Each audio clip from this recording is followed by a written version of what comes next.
Como criar conteúdo leve e autêntico, né? Hoje é a nossa primeira aula da nossa série, então agora todas as quintas-feiras, às 9 da manhã, a gente vai ter aula ao vivo, provavelmente lá pelo YouTube, né? Onde a gente vai falar sobre diversos assuntos e principalmente voltados aí para ajudar a gente a crescer no digital, a empreender melhor e também a nos compreender melhor. Então a aula de hoje é como criar conteúdo de forma leve, autêntico e sem pirar com tantas táticas e fórmulas mirabolantes. Eu sei que algumas de vocês que estão aqui talvez já me conheçam, já sabem quem eu sou, mas é importante conversar um pouquinho da onde que eu vim, para onde que eu vou, né? Contar um pouquinho rapidamente da minha história. Hoje, especificamente hoje, eu sou uma terapeuta barra professora. Na verdade, acho que me considero mais uma professora mesmo do que propriamente dito uma terapeuta.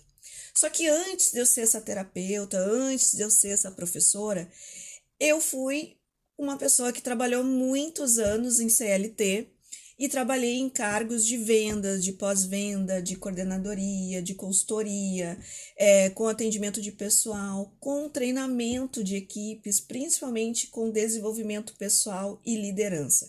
Então, isso que eu falo aqui hoje para vocês, que eu converso, já vem do lado meu lá desde 2002. Então, eu estou nessa parte de vendas e tratar com pessoas desde 2002, né?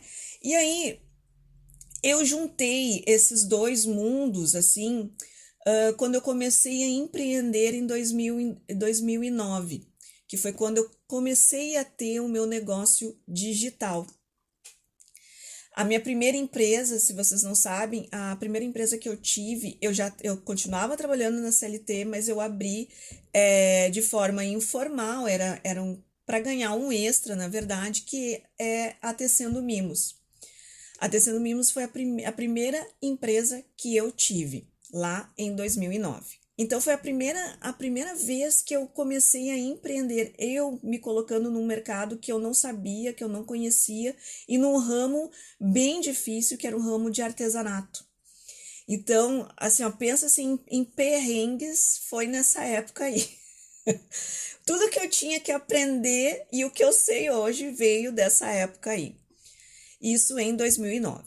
Hoje, voltando para cá, hoje eu ajudo as pessoas através do autoconhecimento e a criar conteúdos de forma autêntica e alinhada com o seu propósito. Então, esses dois universos, tanto de empreender no digital, como trabalhar lá em CLT, em gerenciar equipes, em coordenar escritórios, em fazer treinamentos, eu fiz um bololô e é o que eu sou hoje. Eu não posso negar o meu passado de atender pessoas, de conversar com as pessoas, de aprender a vender, como eu também não posso negar o meu outro eu, né? Que é a questão de buscar o autoconhecimento, que é essas questões mais holísticas, mais terapêuticas, que eu também sempre gostei. E aí é que tá a história. Como é que eu vou me virar quando eu junto esses dois mundos? A gente se sente um pouco perdido, um pouco confuso nesse universo. E é óbvio que eu tive aí uma grande crise de identidade aos 40 anos de idade. Né? Hoje eu tenho 42, quase 43. E aí essa crise de identidade me lançou para a nossa aula de hoje. Que uma das coisas que eu achei que era mais difícil dentro do empreender no digital é como que eu vou vender o meu produto, mas mais do que isso, como que eu vou criar conteúdo para as pessoas? Como é que eu vou juntar esses dois universos que eu gosto tanto e que eu não posso negar, e de que forma eu vou criar um conteúdo que atraia as pessoas? E aí, agora que começa a nossa aula. Então, no digital, a primeira coisa que eu pensei em fazer foi: vou estudar.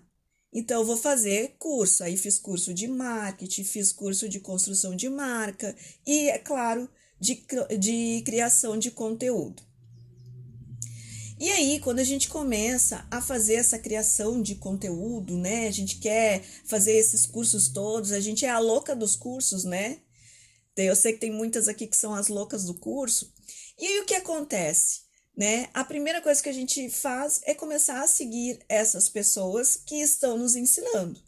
E de uma certa forma a gente começa a seguir elas, né? E aí a gente se sente assim um pouco confuso. Começa a gerar aí uma confusão, né? Porque eu acho que a gente acaba perdendo a nossa identidade. Porque a gente começa a ver aqueles gurus falando, aquelas pessoas falando, a gente fica muito admirada no que eles falam, né? Só que a gente não sabe como agir, como se portar. E aí eu trouxe um conceito para vocês do que seria a identidade, né? A identidade é um substantivo feminino, que é a qualidade do que é idêntico, e ali, ó, é o conjunto de características que distinguem uma pessoa ou uma coisa por meio das quais é possível individualizá-las, tá? Então, é o conjunto de características que distinguem uma pessoa ou uma coisa e por meio das quais é possível individualizá-la. Então, eu perdi a minha identidade. Quando eu me vi nesse processo todo, eu estava me vestindo como as pessoas que eu estava seguindo. Ah, é o popular terninho, é o popular taça de vidro, é as postagens muito parecidas com o que eles postavam. Então eu praticamente modelava esse perfil, essa pessoa que eu estava seguindo. Isso gerava muita confusão para mim e eu acabei perdendo a minha identidade e eu acabei perdendo a minha essência. E aí, a gente vai muito influenciado com o que eles falam pra gente. Ah, porque para gerar autoridade, a gente precisa se vestir assim, a gente precisa estar nesse porte assim, as nossas fotos do nosso perfil tem que ser assim, o nosso conteúdo tem que ser assim, porque é isso que gera autoridade. E aí, eu fui lá ver o que é autoridade. Então, autoridade é um substantivo feminino. Direito ou poder de ordenar, de decidir, de atuar e de fazer obedecer. Entidade que detém esse direito ou poder.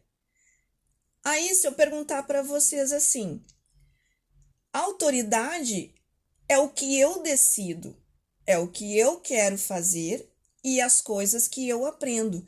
Nada tem a ver com a forma como eu me visto ou como eu aparento. Isso não é autoridade.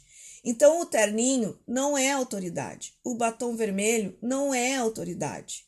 A foto lá, a coisa mais linda do mundo, e é todo mundo igual no Instagram, se a gente for olhar, é todo mundo vestido da mesma forma.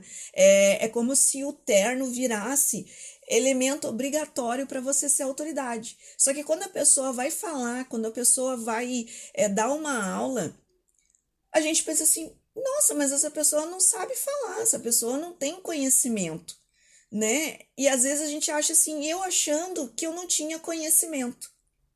E a gente acaba se decepcionando, por quê? Porque a gente compra uma imagem, né? Compramos uma imagem achando que aquela imagem vai nos salvar, ou que vai trazer os clientes, ou que vai fazer que a gente comece a produzir conteúdo, que é o tema de hoje. Então, a autoridade nada tem a ver com a roupa, nada tem a ver com a taça de vidro, nada tem a ver com a foto bem estruturada, bem bonita. Não é isso que vai dizer se você tem autoridade, o poder de decidir e fazer acontecer dentro do seu Instagram ou do seu conteúdo.